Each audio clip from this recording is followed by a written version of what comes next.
మాన్‌స్టార్ గారి పెళ్ళాం ఎపిసోడ్ 1 పెళ్లికూతురు ఎక్స్చేంజ్. గ్రాండ్ తెలుగు షాదీ వేదికలో చుట్టూ జానపద డాన్సర్లు, లైటింగ్, అబ్బురపరిచే డెకరేషన్ ఎంత అందంగా ఉందో. క్యాటరింగ్లో 700 రకాల వంటలున్నాయంట. చూడటానికే కనువిందుగా ఉంది. యాంకర్ మైక్లో ఆర్కే గ్రూప్ సీఈఓ రిషి గారు పెళ్ళి చేసుకుంటున్నారు. హైదరాబాద్ సిగ్నల్లన్నీ జామ్ అవుతున్నాయి. అంటే జనం ఎంత ఎగబడి వచ్చారో మీరే ఆలోచించండి అంటూ యాంకర్ హోరాహోరీగా చెప్పేస్తుంది. అక్కడికి వచ్చిన పెద్దలందరూ గ్రాండ్ సెలబ్రేషన్స్, గ్రాండ్ వెడ్డింగ్ అంటే ఎలా ఉంటుందో చూస్తూ అవాక్కైపోయారు. పెద్ద పెద్ద పొలిటీషియన్స్, పెద్దవాళ్ళు, ఇండస్ట్రియలిస్ట్, బిజినెస్ అందరూ వచ్చారు అక్కడికి. చూస్తూ అలా నిలబడిపోయారు ఆ వెడ్డింగ్ ఎలా ఉంటుందా అని చెప్పేసి. అందులో ఇంకా ఏంటంటే బ్రైడ్ గురించి ఎవరికీ తెలియదు. ఇషిక, ప్రవళిక కార్లో ఇలా మాట్లాడుకుంటూ ఉంటారు. ఇషిక, ఓహో ఏది ఏమైనా పెళ్ళి ఫుడ్ కోసం వచ్చా, కానీ నువ్వు నన్ను ఈ లవ్ డ్రామాలో లాగి నువ్వు బాగా ఎంటర్టైన్ అవుతున్నావు కదే అని అంటూ ఉంటుంది. అక్కడ కార్లో డ్రైవర్ కూడా ఈ మాటలన్నీ వింటూ ఉంటారు.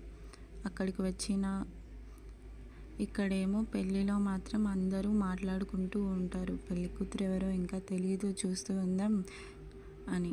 ప్రవళిక కన్నీళ్ళు తుడుచుకుంటూ, నువ్వు నా హాఫ్ ఇష్యూ ఒకసారి మాట్లాడితేనే నాకు చాలు హోప్ వస్తుంది, ప్లీజ్ ఇష్యూ అంటుంది.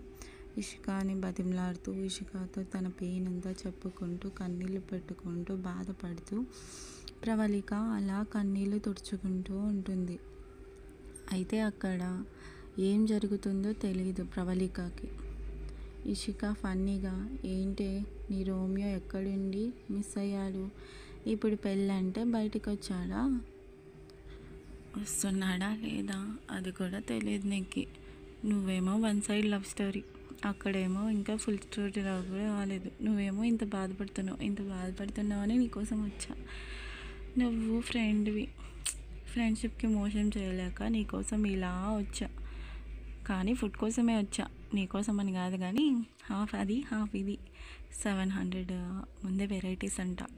అన్ని వెరైటీస్ మన హాస్టల్లో దొరకవు కాబట్టి ఖచ్చితంగా చచ్చినట్టు నీతో వచ్చా.